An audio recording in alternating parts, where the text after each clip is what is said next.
Yo, what's up YouTube? I'm Max, and this is my affirmation video from a book I've been copying called The Power of Now by Eckhart Tolle. And this is my affirmation journal.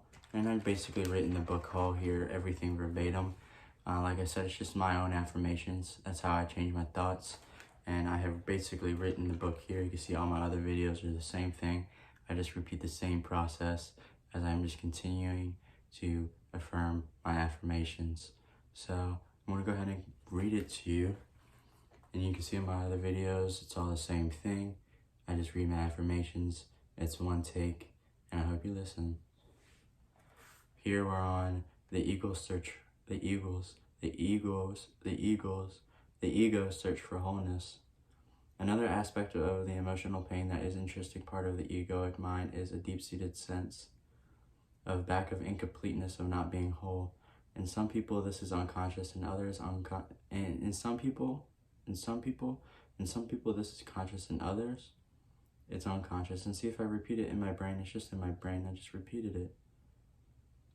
If it is unconscious, if it is consciousness, it manifests as an unsettling and constant feeling of not being worthy or good enough. If it was unconscious, it would only be felt indirectly as an intense craving, wanting, and needing. In either case, people will often enter a compulsive pursuit of ego gratification and things to identify with in order to fill this hole they feel within. So they strive after possessions, money, success, power, recognition, or special relationships, basically so that they can feel better about themselves, feel more complete.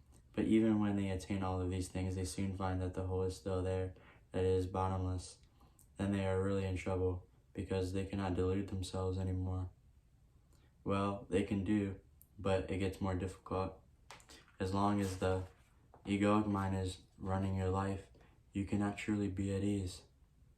You cannot be at peace or fulfilled except for brief intervals when you are obtaining what you wanted and your craving has just been fulfilled. Since the ego is a derived sense of self, it needs to identify with external things.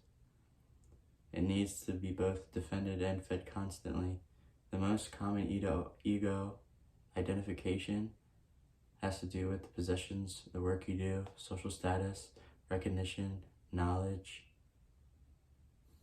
As I continue on, knowledge and education, physical appearance, special abilities, relationships. As I go on, personal and family history, belief systems, and often also political, racial, religions, and other collective identifications. None of these is you. Do you find this frightening, or is it a relief to know this? All of these things you will have to relinquish sooner or later. Perhaps you will find it as a yet hard to believe. It is so hard to believe. And I'm certainly not asking you to believe that your identity cannot be found in any of these things. You will know then the truth of it for yourself. You will know it, the latest, when you feel death approaching. Death is a stripping away of all that is not you. The secret of life is to die before you die, and then you find there is no death. That was the ego's search for wholeness.